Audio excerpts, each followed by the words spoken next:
identificación forense y pruebas de paternidad, pero también nos ayuda de repente para el diagnóstico molecular. Por ejemplo, en el caso de algunas personas que son, por ejemplo, que son como más susceptibles a un fármaco y que relacionado pues con la farmacogenética, ¿sí? Entonces vamos a ver ahora muchos conceptos que nos van a ayudar a entender estas disciplinas. Entonces, en la primera diapositiva de la presentación se muestra cómo está estructurado el genoma humano. Si se acuerdan, en el 2003 fue más o menos desde los años 2000 a principios de los 2000 se concluyó prácticamente la secuenciación del genoma humano como un 90 y tantos %, hace como 2 o 3 años se concluyó ya el 100%, y de eso se sacó pues varias información.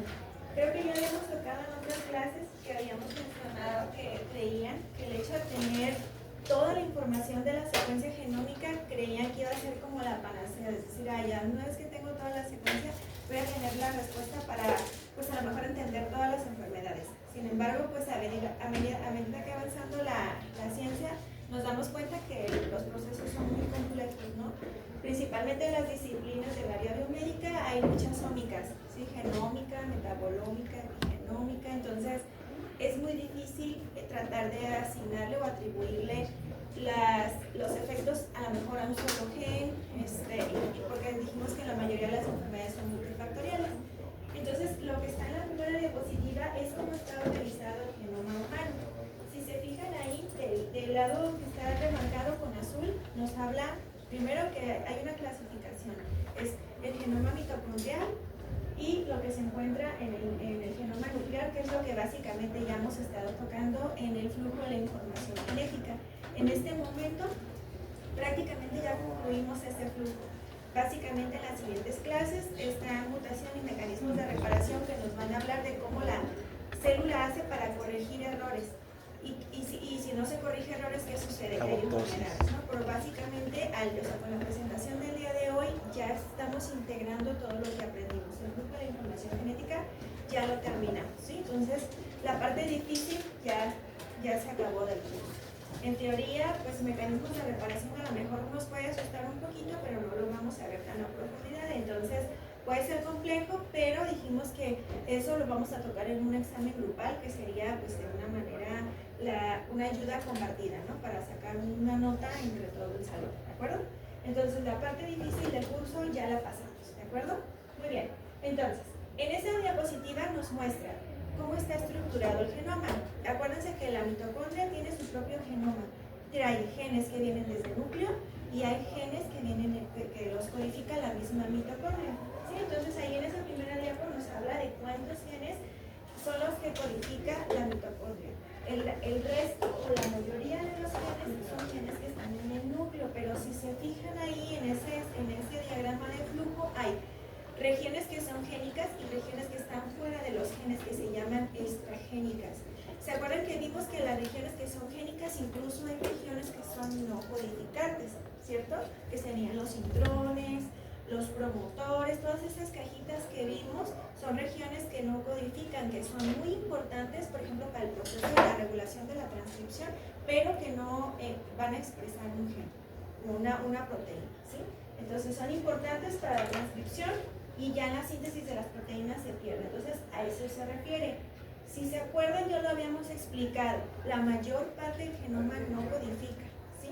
Entonces, en las regiones no codificantes están también los pseudogenes, además de los intrones y los fragmentos de genes.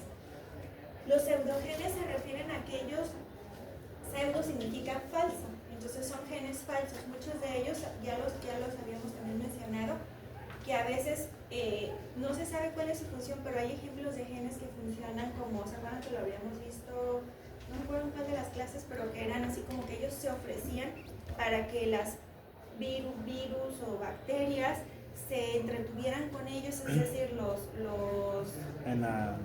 que se sacrifican para que se entretengan con ellos, y los genes que realmente o que le importan para la sobrevivencia del organismo sean los que se vayan a estar expresando. Entonces, algunos de ellos tienen esa función, ¿sí? No todos, algunos no se sabe para qué sirven, pero realmente antes a todo lo que no codificaba se basura, pero realmente hoy entendemos que son muy importantes, ¿sí? Entonces, porque algunos tienen a lo mejor esas funciones. Ahora, vámonos con lo que está fuera de las regiones génicas, que se llaman extragénicas. Ahí, si se fijan, nos dice que el genoma se repite en copias únicas o moderadamente repetitivas. ¿Se acuerdan cuando vimos ejemplos en algunas enfermedades por expansión de tripletes? Que dijimos, en esta enfermedad, no recuerdo exactamente en cuál clase fue, que dijimos era una poliglutamina, que era un triplete que se repetía N cantidad de veces, y si pasaba esa N cantidad de veces se manifestaba una enfermedad. Entonces a eso se refiere. Hay porciones del genoma que se repiten en N cantidad de veces, a eso se refiere. Entonces, la mayor parte de la identificación humana o la identificación forense está fuera de los genes. A los que se dedican a esta área les interesa porque los genes están sometidos a algo que se llama presión selectiva. Cuando vean en genética el siguiente semestre van a ver que existe como un sesgo, ¿sí? Los genes están sometidos a presión selectiva, es decir, porque como van a codificar para algo, pues se tienen que expresar. Entonces, eso no nos interesa. Nos interesa, en el caso de las disciplinas como forense o poblaciones o de variabilidad humana, nos interesa que estén fuera de la región génica, que no estén contenidas en genes, porque si no, va a haber un sesgo de selección, porque ese gen puede estar asociado a una enfermedad. Entonces, en estos campos o en estas disciplinas, nos interesa que estén fuera de las regiones génicas, ¿sí? Entonces, en la siguiente diapositiva nos habla de la información más importante que dio el genoma humano, o por lo menos en qué se puede concluir. Pues ya es lo que ya sabemos, que la menor parte está representada por genes. 20.000, y ya dice que va a ir disminuyendo el número de genes conforme vaya avanzando la ciencia. Entonces, aproximadamente 20.000 genes. Y por ahí nos habla de tamaño promedio de mensajeros, etcétera, cuántos pseudogenes. O sea, toda esta información es importante, nos ha ayudado, es conocimiento básico, pero que ha ayudado, pues, de alguna forma a entender ciertos aspectos, aunque no podemos tener el panorama completo, a lo mejor a veces entre la correlación genotipo-fenotipo, ¿sí? ¿Sí queda claro? Me imagino que ustedes ya lo habían manejado a lo mejor en algún, no sé si en bioquímica, ¿qué es el genotipo? El genotipo se refiere a todos los genes que tiene un individuo, y el fenotipo sería la expresión física, la expresión que estos genes dan a nivel de características físicas, ¿sí? Entonces, tenemos que entender un concepto que se llama variación genética. La variación genética se refiere a las diferencias fenotípicas entre individuos, ¿sí? Es una variación genética interindividual que está determinando la expresión genética de un individuo, pero ya sabemos que la mayoría de los rasgos físicos son multifactoriales. ¿Se acuerdan? Ya habíamos platicado, salvo los ejemplos de las personas que son pelirrojos, que en ese caso sí tiene que ver con genes recesivos. Los demás, ojos, color de piel, altura. En la inteligencia hay una tendencia también a la expresión de genes maternos. Yo me acuerdo hace muchísimos años, cuando estudié el doctorado, tenía una maestra que les decía a nuestros compañeros que si querían que sus hijos fueran inteligentes, buscaran mujeres inteligentes, porque una proporción de genes de la inteligencia está expresado o determinado por vía materna. No es la regla, pero hay muchos genes. Entonces, ¿por qué? Porque pues también tiene que ver con genes que están en la mitocondria. Muy bien. Entonces, es importante que sepamos que de la mayoría, otra vez, de las secuencias no se encuentran en los genes. Y que aún así, esto quiere decir que los organismos, o sea, que puede haber variaciones entre organismos, es decir, somos genéticamente diferentes, a lo mejor al cerdo o a las gallinas. De repente hay ciertas similitudes, a veces hay más parecido en cuanto a las proteínas a las gallinas, en cuanto al genoma al simio o al chimpancé, ¿sí? Entonces, en cuanto al mensajero a otra especie. Y si se fijan, esto es importante porque no sé si les ha tocado ver de repente noticias en donde ya están generando trasplantes de órganos que se le conocen como xenotransplantes, que es a partir de cerdos genéticamente modificados, y que creo que en China o algo así ya lo han hecho de manera exitosa, en donde han hecho trasplantes de corazón o trasplantes, no recuerdo, por lo menos el corazón es el que están como más presente, y entonces todo esto ha sido posible porque somos a lo mejor en el genoma genéticamente compatibles, ¿no? Tiene que ver muchas cosas, pero a ellos pues el estudio ha sido experimental y los controlan porque han sido genéticamente modificados para que no haya rechazo. Pero es importante porque pues ya sabemos cómo está aquí la cultura de donación y además el rechazo también, ahorita lo vamos a tocar esa parte, ¿sí? Entonces, hay variaciones entre especie y dentro de la especie. Como población, nosotros somos mestizos mexicanos, no recuerdo si ya lo habíamos tocado en la clase. Mestizos mexicanos, ya saben que en la época de la colonización, ya sabemos que tenemos un componente principalmente amerindio, que significa que un componente principalmente amerindio, en donde las poblaciones son principalmente pues, de los pobladores que estaban en la región, un componente caucásico y un componente africano. Pero si nos vamos a las regiones del país, también somos genéticamente diferentes. A nosotros nos dicen que somos del occidente de México, entonces somos más similares genéticamente, por ejemplo, a los que viven en Colima. Cuando hacen comparación genética de marcadores moleculares, vamos a explicar qué es eso, somos más parecidos a los que vivimos, a los que estamos en el occidente, que son Colima, Michoacán, Zacatecas, Guadalajara, somos del occidente de México.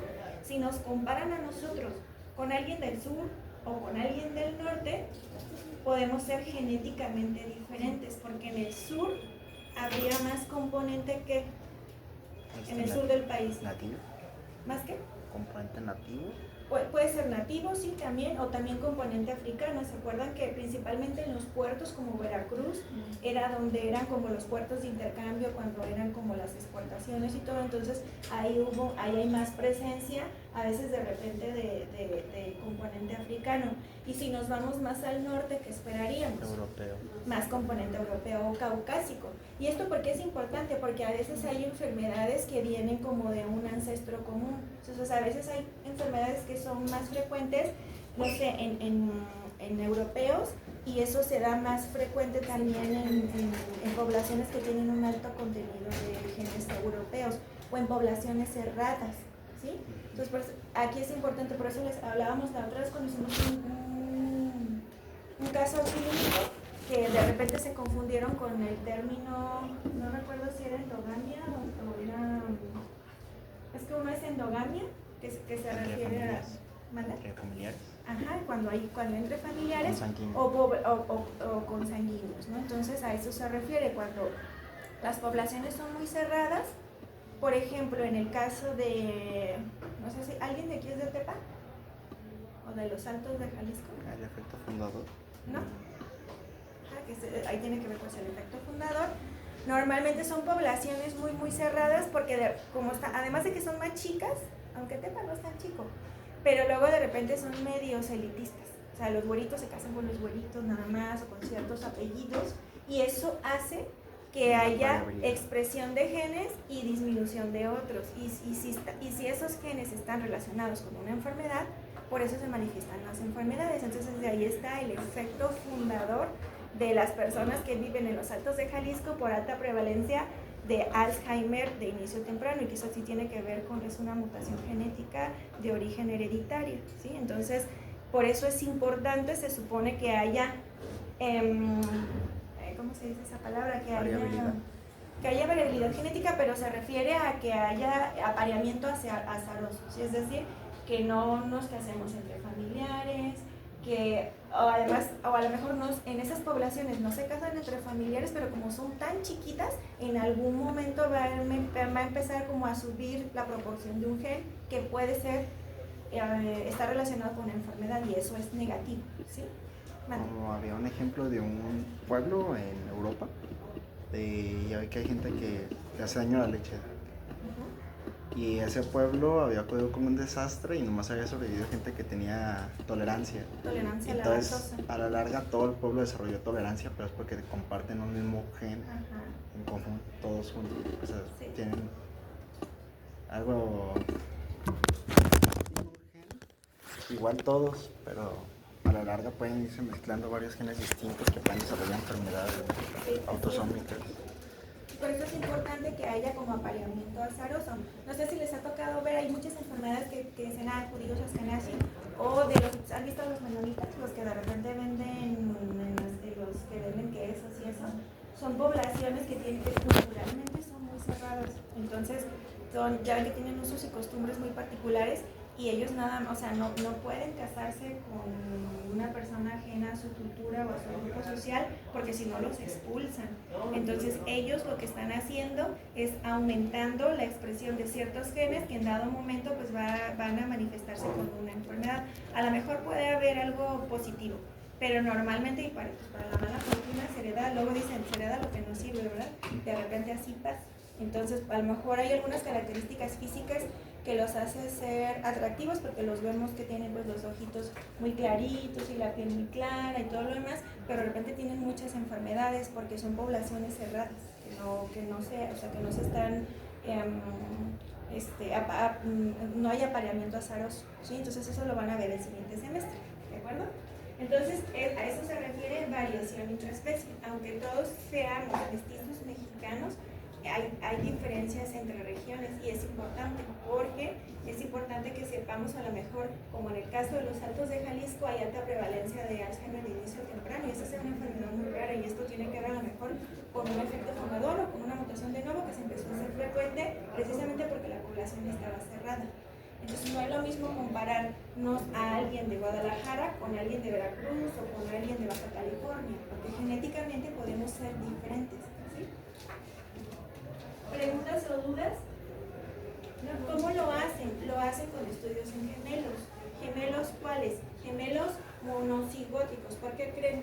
¿Ellos qué comparten? Genoma. ¿Comparten cuánto del genoma? Porque se dice que son gemelos idénticos. Entonces comparten el 100% de su genoma. ¿Sí? Entonces, cuando hacen estudios para ver heredabilidad, es decir, qué proporción de una situación se está heredando o tiene que ver con los genes, lo hacen mediante el análisis en gemelos monocigóticos, porque ellos comparten el 100% de sus genes.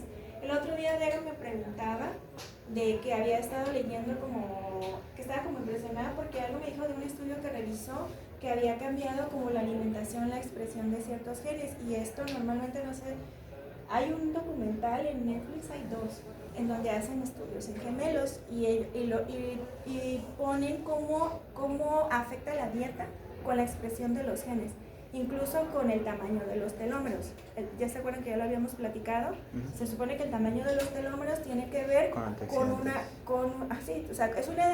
tamaño de los telómeros nos puede dar una idea de la edad biológica, no tanto cronológica, ¿sí? Porque hay personas que se pueden ver, no solamente físicamente, sino por dentro, pues pueden ser más o menos joven y esto depende mucho del estilo de vida.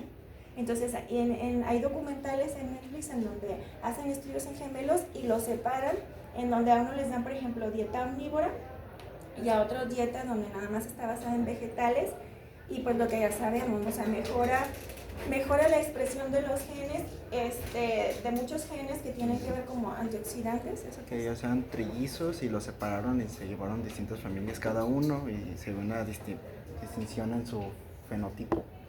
Es uno más alto que otro y más gordito, mayor propensidad a la grasa, pero son genéticamente iguales. Ajá. Entonces, ese es un ejemplo de cómo el ambiente interviene para la expresión de diferentes genes. Y normalmente se traduce, se supone que en las poblaciones neandertales tendían a ser más altos y voluminosos y se asocia mucho con el consumo de carnes rojas. Entonces normalmente dicen, si eres chaparrito es porque tu mamá no te dio carne. La altura pues depende de muchos factores, pero la alimentación interfiere, ¿sí? O sea, interfiere muchísimo. Entonces, por eso yo les decía y les hago mucho hincapié en que además de que nos debemos de comer bien, no que suene cliché, sino porque está científicamente demostrado, pues que además el descanso, que yo sé que ahorita están chiquitos, pero ya cuando les toque ir a las guardias, pues ya no van a dormir. Entonces cuando no duerman está también demostrado cuántas neuronas se mueren, ¿verdad? Pero bueno, pues eso es parte de la carrera y saben a lo que ya van. Pero sí es importante el descanso, es importante la actividad física y les decía también la meditación. La meditación, mindfulness, ayuda mucho para pues, cuando tenemos problemas de ansiedad. Y está también científicamente demostrado con el tamaño de la amígdala cerebral. La amígdala cerebral es la que regula las emociones, entonces sí es importante salud. Aunque sea que hagan meditación 5 o 10 minutos, aunque sea para dormirse, pongan sus audífonos aunque se queden dormidos y sí les sirve, ¿verdad? Yo sé, a muchos incluso en problemas de depresión ha sacado problemas que tienen para dormir, saca de esos episodios. Entonces sí es importante que lo consideren, ¿sí? Bueno, muy bien, entonces cada persona tiene una secuencia única, es decir, aunque somos similares entre sí, porque dijimos que el 99% somos diferentes en el 99%, pero entre el 1% somos genéticamente diferentes, ¿sí? Aún así, cada persona es única, excepto los gemelos monocigóticos, ellos sí comparten el 100% de su genoma, ¿de acuerdo? Entonces, ¿cómo lo hacen? Pues analizan diferentes marcadores moleculares para saber qué secuencia tienen en cada gen y saber que mi genoma no es completamente idéntico al de su compañero y viceversa, a menos que vamos a compartir solamente entre familiares. Muy bien, entonces nos vamos hasta la siguiente diapositiva en donde vamos a ver las definiciones que vamos a estar manejando en algunos ejercicios que vamos a ver. Si se acuerdan, habíamos dicho que este era un árbol familiar y esto lo van a ver en genética el siguiente semestre, en donde los hombres los representan con rectángulos cuadrados y las mujeres con circulitos, ¿sí? Entonces,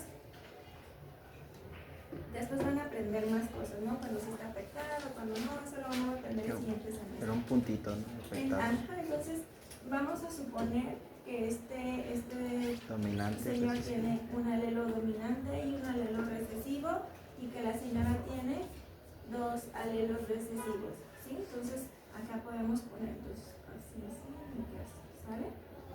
Muy bien. Entonces, cada persona, dijimos, tiene, este sería un genotipo. Estamos hablando de un gen en específico, sin hablar pues en un gen particular, ¿sí? Entonces vamos a distinguir lo que es genotipo de alelo y de fenotipo. Dijimos que fenotipo se refiere a la expresión física, ¿sí?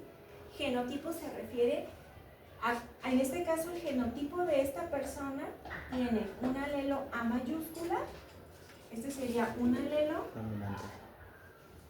Sería alelo 1 y alelo 2, ¿sí? ¿De acuerdo? Por definición ahí nos dice, el alelo es la variante alternativa de un gen. Alternativa es uno u otro. Una persona siempre va a tener 2 alelos, excepto en los casos que haya trisomías. Ahí pues ya sería una enfermedad. Lo estamos viendo, biología molecular básica, ¿sí? Entonces, alelo 1, alelo 2. El alelo se refiere a la variante alternativa de un gen, ¿sí? Y el genotipo sería como la combinación de estos alelos. Esta persona tiene un alelo dominante y un alelo recesivo, y acá tiene 2 alelos recesivos, ¿sí? ¿Queda clara la diferencia entre genotipo y alelo? ¿Sí? Muy bien. Ahora, en la siguiente diapositiva nos habla del locus. Si se acuerdan, ya, bueno, no sé si ustedes ya lo han revisado, pero la región crítica para Down es síndrome Down 21q223, ¿sí? Eso ya se sabe, que ya sea que todo el cromosoma se vaya completo, es decir, que haya 3 21, ¿sí? Sería la trisomía 21 regular, o que exista una región mínima. Una región mínima, sí, puede ser por translocaciones, y algunas que son mosaicos. Después lo vamos a ver, ¿sí? Entonces, en este caso, la ubicación del gen es 21Q223. Ya se sabe que esa es la región crítica mínima para Down. Y a esto se le conoce como locus. Locus significa la posición física en donde se ubica el gen. El gen que está asociado con síndrome Down está ubicado, o su locus, su posición física en el cromosoma es 21Q223. ¿Sí queda claro qué es locus? La posición física que ocupa un gen. Mande. Mi maestro de bioquímica nos había explicado que había enfermedades genéticas que se daban en el mismo gen, pero en diferente posición, en diferente lugar del gen. Sí es posible, ¿no? Sí, sí es posible. O sea, que son mutaciones del mismo gen, pero distintas, pero igual se pueden transferir al... Sí, que son translocaciones. Lo vamos a ver cuando veamos mutaciones, vamos a ver que hay mutaciones cromosómicas y ahí lo vamos a ver. ¿Sí? ¿Sí? Entonces, a esto se llama locus. Y cuando nos referimos a plural, se dice loci. ¿Sí? Loci es plural de locus. ¿De acuerdo? ¿Sí queda claro las definiciones? ¿Sí? Entonces, esto es locus, posición física del gen en el cromosoma. Loci, plural de locus. Muy bien. Ahora, vámonos a este ejemplo. Ahí en la presentación hay ejemplo con colores, porque hay unos aparatos que tienen fluorocromos y que nos pueden dar colores, pero en realidad lo que estamos viendo son alelos y muchas veces tiene que ver, nos hace sentido más de esta forma, ¿sí? Hay un concepto que se llama heterocigoto. Heterocigoto se refiere a que podemos distinguir dos alelos diferentes. Entonces, en este ejemplo, díganme quién tiene una condición heterocigota en su genotipo. La que tiene dominante. La madre tiene dos minúsculos. El hombre. El hombre, ¿sí? Entonces, esto sería un heterocigoto. ¿De acuerdo? ¿Sí? Entonces, en este caso tiene dos alelos distintos y eso es heterocigoto. ¿Sí? Ahora, en el caso de la mamá o de esta hija serían homocigotos. Significa que solamente tiene un alelo en doble dosis. ¿Sí? ¿De acuerdo? Entonces, en esas siguientes diapos se explica la definición de homocigoto cuando tiene dos alelos idénticos y heterocigoto cuando podemos distinguir dos alelos diferentes, ¿sí? Hasta aquí hemos visto definición de locus, de loci, de alelos, genotipo, fenotipo, heterocigoto y homocigoto. ¿Hasta aquí hay alguna duda o pregunta? ¿No? Ok. Muy bien. Entonces, ¿por qué estamos tocando esto? Porque hay unas que se llaman polimorfismos, aunque ya le cambiaron el nombre, ya le ponen variantes genéticas, pero se llaman polimorfismos. Poli es mucho y morfismo es que adopta muchas formas, ¿sí? Entonces, en este tipo de trabajos nos interesa que los marcadores sean polimórficos, es decir, que podamos distinguir diferentes alelos. De nada nos sirve que todos seamos, por ejemplo, homocigotos. ¿Por qué razón? Por ejemplo, y así se hacen las pruebas de paternidad. Aquí podemos distinguir que el padre siempre le va a dar a uno de sus hijos un alelo A mayúscula o un A minúscula, y la mamá no tiene de otra, ¿no? Va a ser uno u otro, ¿sí? Vamos a hacer un ejercicio con los grupos sanguíneos, vamos a entender mejor, ¿de acuerdo? Entonces, es importante en el estudio de la genética de poblaciones que estos marcadores sean polimórficos, que podamos distinguir heterocigotos, o que podamos distinguir diferentes combinaciones, ¿sí? Entonces, ahí nos dice la definición de polimorfismo genético. A las personas que presenten mutación se van a enfrentar con la misma definición, nada más por una diferencia. Ahí en la diapositiva nos dice, el polimorfismo genético es una variante en el DNA, por eso se dice que es genética, que se hereda y que es estable, es decir, que viene pues desde su descendencia y que es estable, es decir, que siempre voy a tener este genotipo, que hoy no lo tengo, hoy lo tengo y mañana me cambia, a eso se refiere, y que su frecuencia en la población es igual o mayor al 1%, ¿sí? Entonces, polimorfismo se refiere que la frecuencia en la población es igual o mayor del 1%. Si es menor a 1%, se conoce como mutación, ¿sí? Un polimorfismo es una variante en el DNA que se hereda y es estable. Su frecuencia en la población es igual o mayor al 1%. Si no cumple esta frecuencia, estamos hablando de una mutación, ¿sí? Entonces, ¿por qué es importante? Vamos a suponer que haya, ¿se acuerdan? Bueno, lo vamos a ver también en el tema de mutaciones. Vamos a suponer que haya un cambio, a ver, ustedes me van a decir porque yo no me acuerdo tampoco del código genético, auge, y vamos a suponer que cambia por AUC. ¿Me ayudan a saber qué código especifica, dijimos? Metionina. Metionina, muy bien. ¿Y este? Ahí sabe. ¿Me ayudan, por favor? AUC. En el código genético, ¿qué es AUC?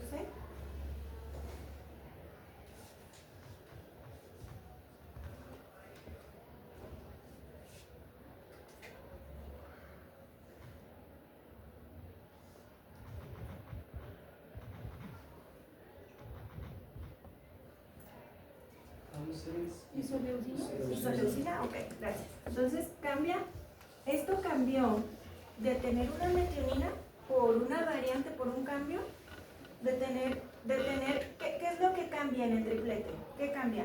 La guanina por citosina. Ajá, cambia una guanina por una citosina. Entonces nosotros los polimorfismos o las variantes las representamos así. Cambió una guanina por una citosina, ¿sí? Entonces, esto puede ser un polimorfismo o esto puede ser una mutación. Mutación es cambio, polimorfismo es un cambio. Cambia una base por otra. ¿Qué implicaciones tiene? Puede tener varias.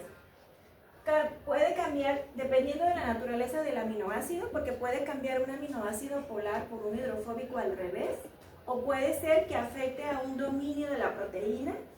Por ejemplo, supongamos, es que ahorita no se me viene ninguno a la mente, pero que sea importante ese dominio para que la proteína se inserte en la membrana.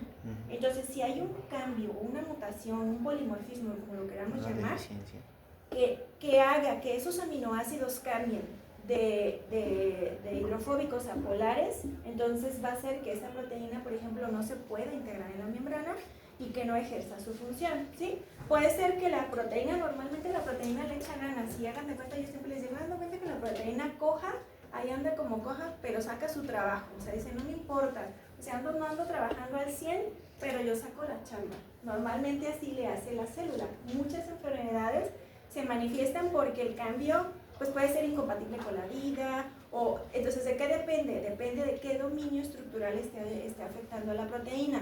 Y luego acuérdense que muchos genes tenemos, a lo mejor muchos pueden ser dominantes o pueden ser recesivos. Entonces, si son recesivos y si tiene un alelo dominante, el que hace la función es el dominante, aunque la mutación esté en el recesivo. Entonces, el que le echa ganas, el que saca la chamba por los dos, es el que es dominante. Entonces, pero cuando ya es recesivo, que los dos están mal, ahí sí se manifiesta la enfermedad. Entonces, eso se lo van a ver el siguiente semestre, ¿sí? Entonces, nada más quiero que quede claro cuál es la definición de mutación o de polimorfismo, y eso lo vamos a ver cuando nos toque presentar mutaciones, ¿sí? Mutaciones es un cambio, está en el DNA, ¿cierto? Esto está en el DNA, bueno, se traduce desde el DNA y aquí ya está RNA. Si es un cambio que se hereda y que es estable y que su frecuencia en la población es igual o mayor al 1%, entonces estamos hablando de un polimorfismo.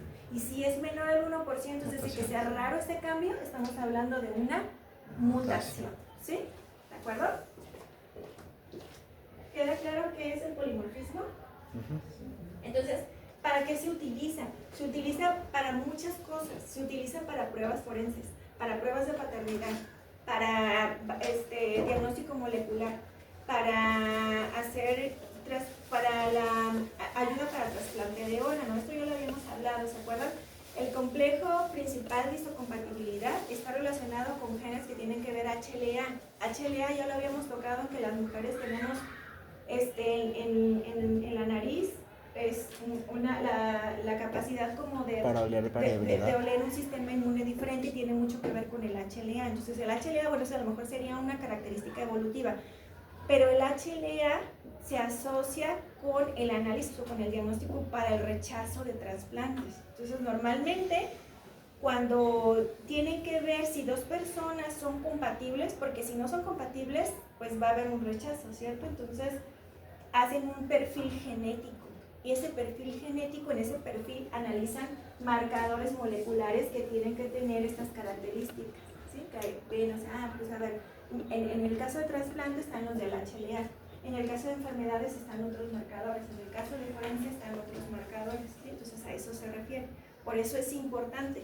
Y entonces dijimos que esto está en las regiones génicas o extragénicas, dijimos que nos importa que estén dentro o fuera de genes. Dentro. Fuera. En este caso están fuera. Si estuvieran dentro de los genes, estarían sometidos a presión selectiva, porque es un gen, una función y va a expresar una proteína. Entonces, normalmente todos estos estudios tienen que estar fuera. Por esa razón, aquí echamos atrás la idea de que eso es DNA basura, porque realmente ese DNA es muy importante. ¿Sí? ¿Vamos bien? Sí. ¿Preguntas? ¿No? Muy bien.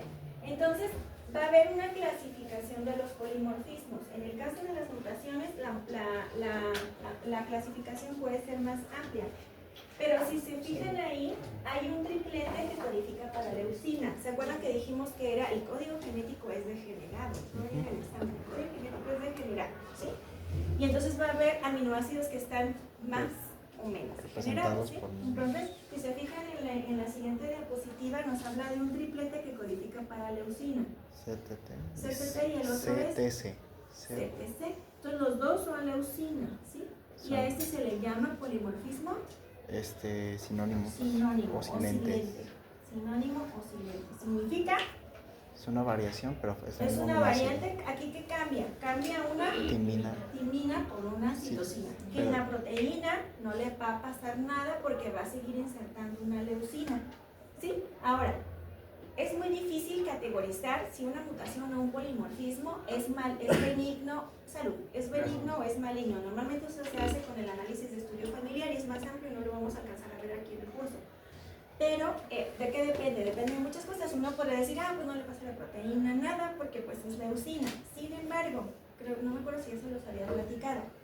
La maquinaria de traducción, vamos a suponer que está acostumbrada a trabajar con este triplete. Ella sabe, así como que de isofacto, que CTT es leucina. Pero si le cambiamos a CTC, ella piensa poquito. Entonces, en lo que piensa, se retrasa un poquito la traducción, ¿sí? Entonces, en este caso se conoce como, es un polimorfismo silente, sin embargo, tiene un efecto en donde puede atrasar un poquito la síntesis de proteínas. Entonces, realmente sí puede tener un efecto a nivel de traducción, aunque la proteína tenga el mismo aminoácido, ¿sí? Y luego hay otros polimorfismos que se conocen como no sinónimos, que sería ¿sí? Como este de aquí, viene en la diapo, viene otro ejemplo, pero este sería un ejemplo de un polimorfismo no sinónimo. ¿De qué va a depender? De muchos factores, ya explicamos en qué dominio está impactando, qué la naturaleza del aminoácido, si a lo mejor se asocia con un rasgo dominante, con un rasgo recesivo. Es muy difícil decir si va a tener o no va a tener una consecuencia, ¿de acuerdo? ¿Queda claro entonces que es un polimorfismo sinónimo o silente y uno no sinónimo? Entonces el no sinónimo que el sinónimo sería cuando sí hay un cambio, o sea, que involucra un cambio en el aminoácido, que se implica un cambio, ¿sí?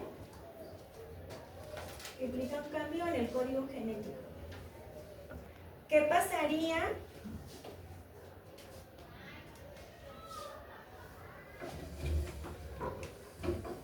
aquí? Habría un cordón de paro, sería más corto. Esto en mutación tiene otro nombre, por eso les digo, vamos a ver diferentes efectos. Esto generaría que la proteína que le pase sea más corta. O sea, la síntesis de proteínas se termina antes y eso se trunca, eso se le conoce como una proteína truncada. Y puede ser que entonces, si es muy importante para la célula, pues existe una deficiencia, ¿sí? De repente hay terapias dirigidas para eso. ¿Se acuerdan que ya habíamos visto? Ya les había dicho. Por ejemplo, los tamices neonatales lo que hacen es medir actividad enzimática de diversas proteínas. Lo que está enfocado, el tamiz neonatal, es identificar con tiempo si ese bebé tiene una deficiencia enzimática. Si tiene una deficiencia enzimática, muchas enfermedades de origen de enfermedad por deficiencia lisosomal están asociadas de esta forma, en donde puede ser que la proteína se trunca, etc. ¿Qué es lo que tiene que hacer? ¿Qué es lo que tendrían que hacer ustedes como médicos en nuestro país? Así, pues el tamiz neonatal para saber si el niño tiene una deficiencia enzimática. Si el niño tiene una deficiencia enzimática, existe una ventana terapéutica de tratamiento. Si no lo tratan de manera oportuna, el niño puede tener retraso mental, retraso psicomotriz, muerte prematura, etc. Entonces hay una ventana para tratamiento. Entonces por eso es importante entender que hay mecanismos básicos que se tienen que detectar o que nos ayuda el diagnóstico molecular para dar una opción terapéutica. ¿Sí? ¿Vamos bien? Entonces, esto lo vamos a ver después en mutaciones. Entonces, esto sería a lo mejor un poquito más impactante para la célula, aunque también hay ejemplos de proteínas truncas. Y les digo, la célula sigue echando ganas, se busca la forma, pero hay enfermedades en donde sí no hay manera de rescatar. ¿Sí? ¿Sale? Okay. Muy bien.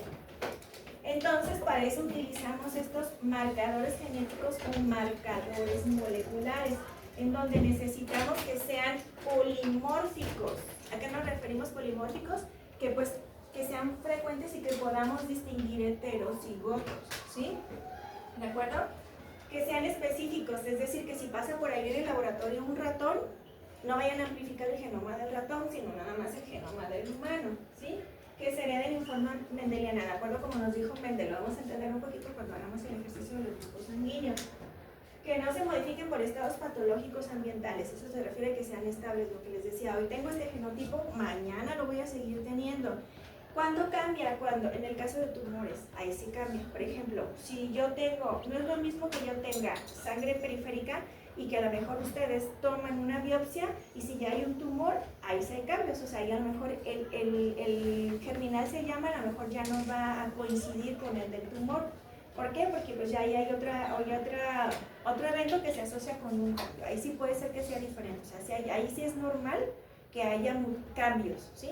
Y luego además en cáncer les hablan como efecto de segundo golpe. Las personas que tienen un cáncer luego a veces desafortunadamente empiezan a tener otro cáncer, ¿sí? Entonces, y más si hacen como un historial familiar, ¿sí?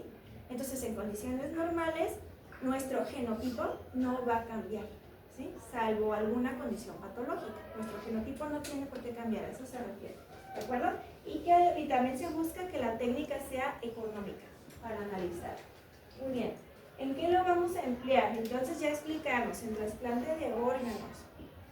Nos sirve también para diagnóstico molecular, para pruebas de paternidad, para identificación forense, para farmacogenética. Por ejemplo, hay personas, y creo que eso ya lo habíamos discutido, hay personas que a lo mejor son más tolerantes al alcohol, que se pueden tomar un cartón de cervezas y no les pasa nada. Hay personas que a lo mejor con una cerveza se ponen muy mal. Hay personas que les queda una resaca horrible. ¿Qué tiene que ver? No siempre, pero a veces tiene que ver con los genes que detoxifican el alcohol. Entonces hay personas que pueden, y eso también tiene que ver con el tratamiento, por ejemplo en quimioterapia. O sea, hay personas que a lo mejor tienen un déficit en su sistema de detoxificación y eso hace que sean metabolizadores lentos. Entonces, ¿qué pasa? La persona tiene en el cuerpo más tiempo el metabolito. Entonces puede tener efectos secundarios adversos. En el caso del alcohol, pues a lo mejor puede decir uno, resaca, lo que sea, no, que ya sabemos cuáles son las consecuencias de una persona que no se mide. Pero en el caso de un fármaco, puede generar toxicidad. Tener más tiempo el metabolito en el cuerpo puede generar toxicidad. O el caso contrario, que sean metabolizadores ultra rápidos. ¿Ustedes creen que le serviría el medicamento a ese paciente? No. O sea, que entra y se va.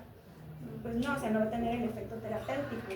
Entonces, por eso están haciendo ahora lo que se llama medicina personalizada, que es con el estudio de donde ya se sabe que hay cierta susceptibilidad por ciertos genes, saber si el paciente va a responder o no va a responder al tratamiento. Mucho de eso lo usan en los antineoplásicos, para saber si van a responder o no van a responder. Le hacen un diagnóstico molecular, porque tienen que saber si son positivos para receptores estrogénicos. Positivos, entonces ellos saben, en función de qué son positivos o qué no tienen, saber qué tratamiento le van a dar, porque si no, ni le va a servir, van a gastar y hasta pues, lo pueden matar más pronto, ¿sí? Entonces por eso es importante, ¿de acuerdo?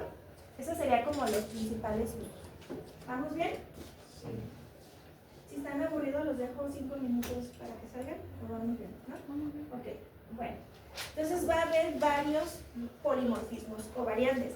El que vimos aquí, que dijimos, o sea, que en este caso sería una guanina por una citosina, o este de acá, guanina por citosina, se conoce como SNP, SNP, polimorfismo de un solo nucleótido. Cambia una sola base. Nosotros ya sabemos que es un nucleótido, ¿sí? Entonces, cambia una sola base y eso se le conoce como polimorfismo tipo SNP, ¿sí? SNP, polimorfismo, viene del inglés, polimorfismo de una sola base. Eso es lo que estamos viendo, ¿sí? Pero va a haber varios. Muchos de estos SNP se detectan con una técnica que se llama, tenemos que hacer reacción en cadena de la polimerasa, que es, alguien va a presentar por ahí, reacción en cadena de la polimerasa, y vamos a necesitar enzimas de restricción. Las enzimas de restricción lo que hacen es cortar un fragmento del gen para identificar ese polimorfismo, ¿sí? ¿Puedo borrar? Las personas que presenten electroforesis y enzimas de restricción, pues a lo mejor les toca, no sé si pueden abarcarlo, si no ahorita lo vamos a hacer así muy rápido porque les voy a dejar un ejercicio. Bueno, espero que no los vaya a aburrir.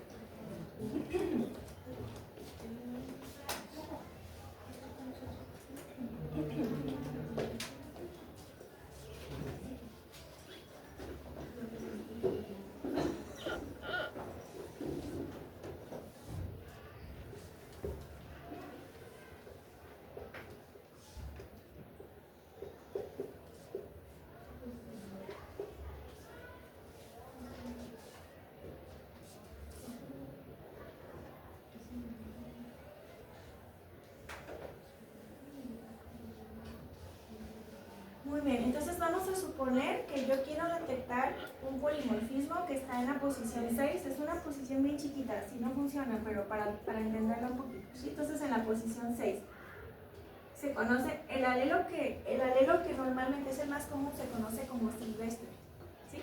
Y el alelo que cambia se conoce como variante o mutado, así lo pueden encontrar. Vamos a suponer que nosotros estamos buscando un polimorfismo de tipo SNP en donde cambia una guanina por una timina, ¿sí? En esta posición, ¿de acuerdo?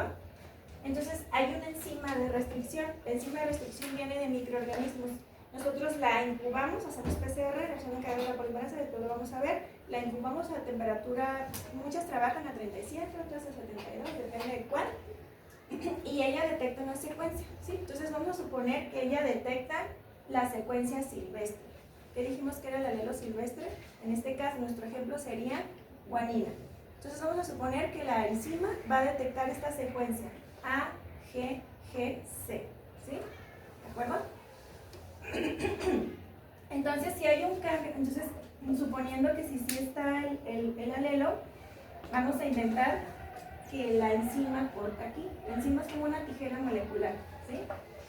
Entonces me va a generar dos fragmentos. Si está el alelo G, me va a generar un fragmento de 6 pares de bases, porque corta aquí, ¿sí? ¿Todos me están siguiendo? Y luego, ¿y más cuánto? Más 4. Más 4. Ajá, muy bien. Y si está el alelo T, no va a cortar, ¿sí? Si está el alelo T, no va a cortar, ¿de acuerdo?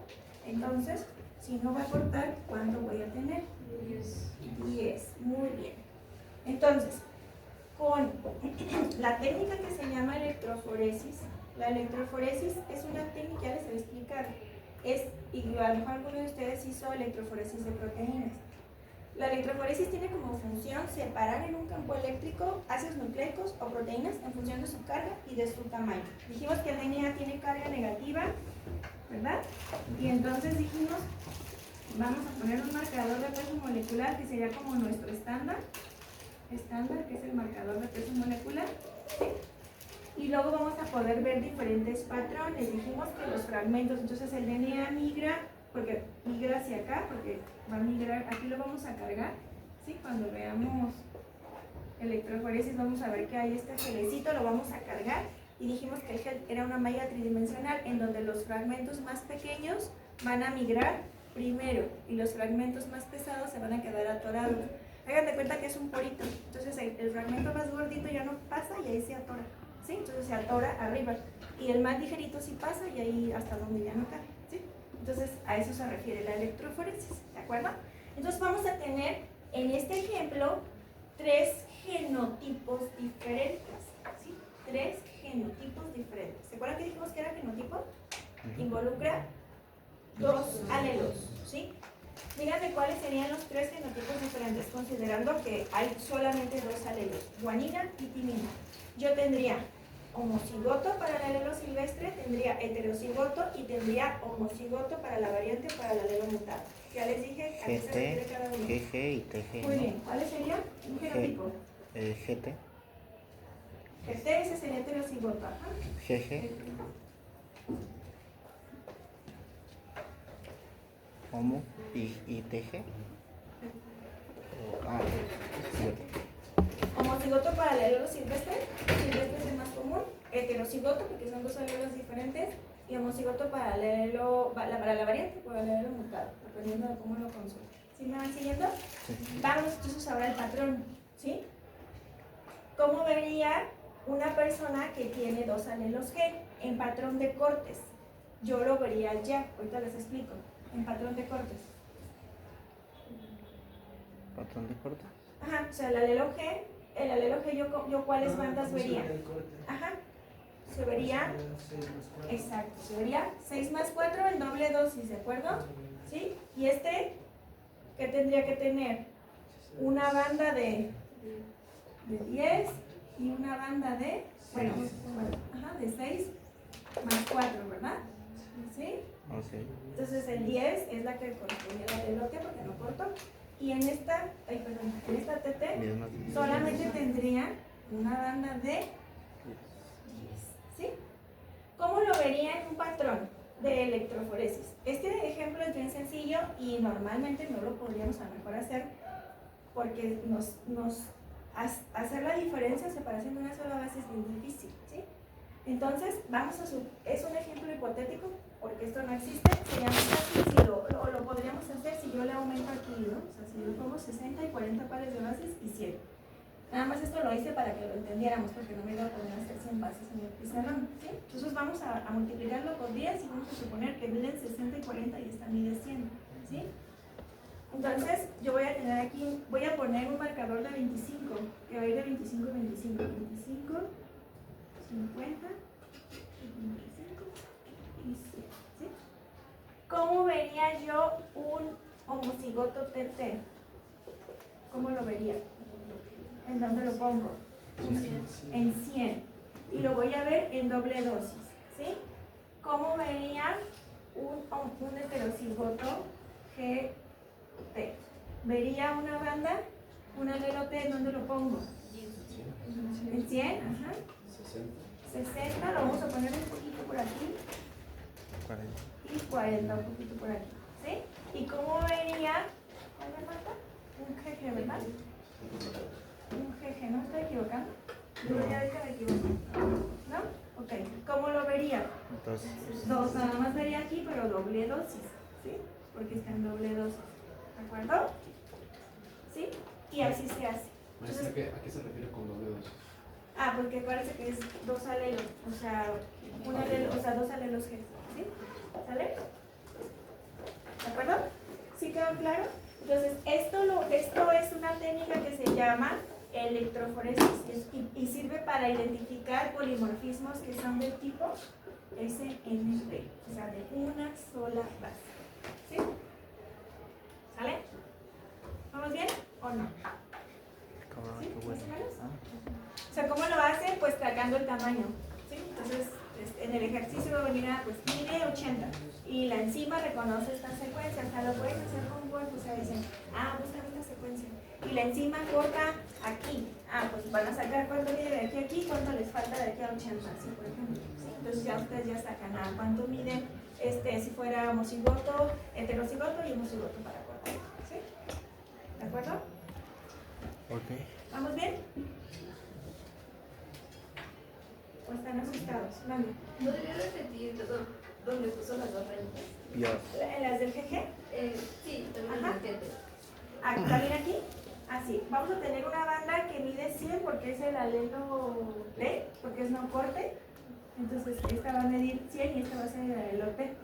Y el alelo G nos va a cortar en dos bandas, dijimos, en este ejemplo metamos 10, pues 60 y 40, ¿sí? Entonces esta va a ser 60 y esta va a ser 40 y entonces estos dos rayitas van a ser el alelo G, ¿sí?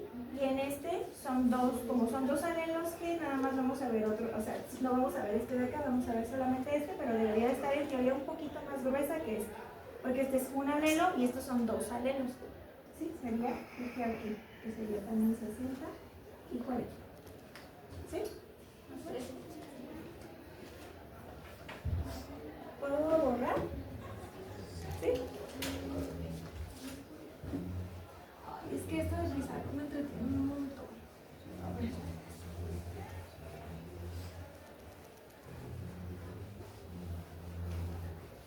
¿Sí me están siguiendo o ya les aburrí?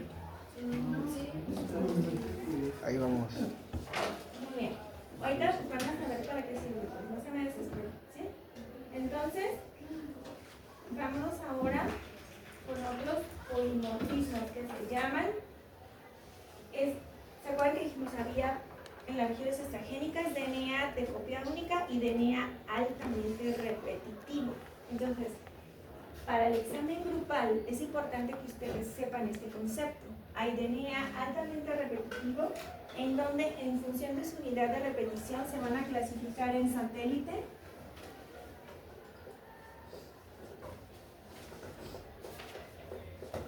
mini satélite y microsatélite. Aquí nos dice que cuando la unidad de repetición va de 2 a 6 pares de bases, se considera mini satélite. Cuando la unidad de repetición va de 7 a, ¿ese 100, verdad? 60. Y cuando es superior a 60 ya es satélite. Los que más se usan para pruebas de paternidad y todo esto que estamos hablando son estos, ¿sí? ¿A qué se refiere unidad de repetición? ¿Se acuerdan? Dijimos, una enfermedad por expansión de plaquetas. Por ejemplo, que se repiten, este sería GC, GC, GC. ¿Cuántas veces se repite GC? 1, 2, 3, 4, ¿sí? Se repite 4 veces. O sea, este es un marcador bialélico porque hay dos bases que se están repitiendo 4 veces, por ejemplo, ¿sí? Pero pueden ser de 3 bases, o sea, la unidad puede irse a 3, a 4, a 5 o a 6. Si entra en esta clasificación o en este tamaño, se conocen como microsatélites. Cuando ya la unidad de repetición es superior, ya son milisatélites y más de 60 satélites. Entonces, estos se utilizan más que estos porque en el laboratorio son más fáciles de identificar, ¿sí? Entonces, ahora vámonos a aterrizarlo a aplicación. Vamos a suponer que en el salón ocurrió un homicidio y que hay 2 personas sospechosas, ¿sí? Entonces,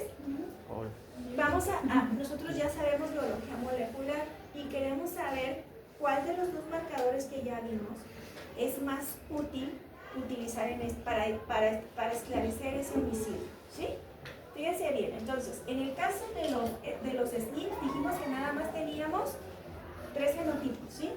En el caso, vamos a inventarlo porque ya no recuerdo cómo era, GT y TT. No hay, o sea, aquí ya no hay ninguna opción, independientemente de la letra que le pongan, nada más vamos a tener 3 opciones y no hay más, ¿sí? Ahora, vámonos con los STRs.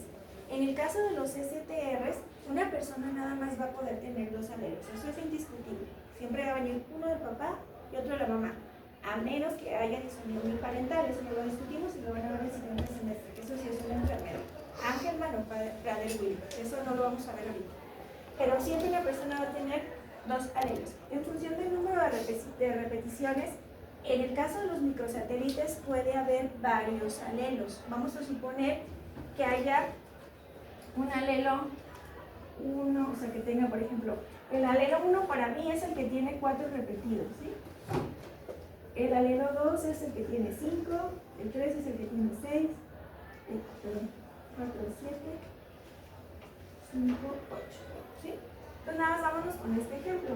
En este ejemplo, en la población hay 5 alelos diferentes, ¿sí? Una persona nada más puede tener 2 alelos, eso es un hecho. Pero en la población hay 5 alelos diferentes. ¿Acá cuántos alelos hay diferentes? 3. No, alelos, no genotipos, alelos. Ah, 2. 2. ¿Sí? Hay 2 alelos diferentes, G y T. Allá puede haber del 1 al 5, ¿sí? Ahora ustedes, ¿cuántas combinaciones posibles puede haber? Nada más vamos, no en el número repetido, sino en el número de alelos. Vamos a sacarlas. Puede haber 1, 1, 1, 2, 1, 3, 1, 4, 1, 5. ¿Sí? ¿Hasta aquí vamos bien? Y luego vámonos con el 2. 2, 2, o sea, este sería mociloto para el 2. 2, 3, 2, 4 y 2, 5. ¿Sí me están siguiendo o no? Y luego vamos con el 3. 3, 3, 3, 4, 3, 5. Y luego sigue el 4, 4, 4, 4, 5. 5, 5. Y nos falta 5, 5. el homocigoto 15, 15. Ay, perdón, 5. ¿Sí? ¿Cuántas combinaciones diferentes voy a tener para este ejemplo? 15. 15. Ahora dígame, ¿cuál me conviene a mí? Si yo digo que me interesa variabilidad, una persona es compatible en su genoma en el 1% y quiere identificar al posible sospechoso, al que fue el que cometió el crimen. ¿Qué me conviene analizar? ¿Un marcador en donde yo nada más tengo 3 posibilidades o un marcador en donde yo tengo 15 posibilidades? Ese. ¿Cuál? Microsatélite. 15. ¿Sí? Entonces, en este caso, en este tipo de estudios se prefiere un marcador tipo microsatélite o se llama también STR. ¿Sí? Se prefieren porque tienen más variabilidad. ¿Cómo lo hacen los especialistas, los que se encargan? En el caso de ustedes, alguno puede ser perito legal. Entonces el perito normalmente no hace esto, pero manda a un laboratorio de pruebas de paternidad o de identificación humana y manda como la muestra. Entonces hay 2 posibles sospechosos y está a lo mejor la muestra en la escena del crimen para comprobar si genéticamente son iguales o son diferentes. O en las pruebas de paternidad más o menos hacen lo mismo, envían. Pues quiero saber si el niño es hijo de este señor. A veces hay muchos casos y hay muchas anécdotas y les platicaré, no acabamos. Pero a lo que voy es cómo le hacen. Entonces analizan varios marcadores moleculares, no nada más es uno. Meten 10 o 15. Entonces vamos a suponer que para un gen tenga este genotipo, pero para el otro gen va a tener otro diferente. Entonces, ¿cómo le hacen? Multiplican las probabilidades de las frecuencias, es decir, la frecuencia en esta población de este genotipo es de 5%, ¿sí? Entonces multiplican el 5% por el 0.03, por el 0.02, etcétera, etcétera, hasta llegar a los 13 marcadores. Y eso les da una probabilidad. Entonces dicen, la probabilidad de que esta muestra sea idéntica a la de esta persona es 99.999999% idéntica. Nunca vamos a encontrar el 100%, siempre queda 99.999999, ¿sí? Si eso pasa, significa que ese señor es hijo de ese niño, pues, es papá de ese niño, o que esa muestra coincide con lo que están identificando. Ah, pues es el sospechoso, sí fue el que cometió el crimen, por ejemplo, ¿sí? Puede haber mutaciones de nuevo. ¿Qué significa eso? Que por azares del destino este alelo haya cambiado y que no tenga que ver con que sea una no paternidad, que a lo mejor la polimerasa se equivoque y 2 cambia a 3, y eso es válido, pero si ya encuentran un segundo cambio, ahí sí ya se descarta. O sea, si ya hay otras 2, o sea, si hubiera uno, así como que, bueno, como control de calidad, pudo haber una mutación, a lo mejor lo eliminó del cálculo, pero si ya hay 2 que no coinciden, ya se descarta que sea el padre o se descarta que haya sido la muestra coincidente, ¿sí? Entonces, ¿preguntas hasta aquí? ¿No? ¿Sí queda claro por qué se eligen los STR sobre los SNP? ¿Sí? ¿Acá? ¿Aquí? Ah, o sea, decía 4, o sea, vamos a suponer que tiene 4 repetidos, o sea, 1, 2, 3, 4. Sí, entonces este es dialélico, puede ser trialélico, puede ser tetranucleótido. 4 bases, 5 bases o 6 bases. ¿Sí? ¿Sí me están siguiendo o no? ¿Ya os aburrí? ¿No? Ahora vámonos con los marcadores del cromosoma Y. ¿Por qué es importante analizar los marcadores del cromosoma Y? ¿Es herencia qué? Paterno. Herencia exclusivamente por vía paterna. El cromosoma Y normalmente no recombina. Recombina en algunas regiones que se le llaman no son pseudo, se me fue el nombre. Recombinan con el cromosoma X, ¿sí? En unas pequeñas porciones, pero normalmente no recombinan. Entonces, la identificación de la línea por vía paterna ahí sí no hay pierde, ¿sí? En el caso de las pruebas de paternidad, incluso ustedes, si se dedicaran a eso o ya cuando entiendan el siguiente, o lo vinculen un poquito más con genética, se puede saber incluso si en una familia el niño es hijo de alguno de los hermanos del señor o del abuelo. ¿Por qué? Porque se puede identificar exactamente la línea por vía paterna, ¿sí? Entonces, no me acuerdo si yo les había platicado de un caso que llegó hace muchos años cuando yo estaba estudiando el doctorado. Hacen diagnóstico, el señor iba o la familia iba porque tenía un problema uno de los niños. Entonces mandaron traer a toda la familia porque pues les hacen consejo genético. Y cuando hicieron consejo genético y empezaron a analizar a todos los miembros de la familia, la señora iba como con 4 o 5 hijos. Entonces se dieron cuenta que el señor era zospérmico. ¿Sí saben qué significa zospérmico, verdad? No produce espermatozoides. Entonces, en ese caso se alcanzaron a dar cuenta pues que pues no eran, además de, o sea, no eran hijos, o incluso también hubo otros casos en donde iban por tamizaje neonatal o diagnóstico para HLA y se alcanzaban a dar cuenta que cuando hacían el análisis genético, pues la muestra de los hijos no coincidía con la de los padres. Y ahí en ese caso tienen que ser muy cuidadosos porque las personas van por un diagnóstico diferente a una prueba de paternidad. Y no le pueden decir al señor, ¿sabe qué? Usted no es el papá de ese niño. O sea, ellos iban por un consejo genético y ahí lo que hacen es hablar con la señora. En ese caso se habla con la señora, saber que detectamos que pues no es compatible su esposo, pues tráigase así en discreto, tráigase al papá del niño para ver si lo podemos ayudar para diagnóstico, para tratamiento.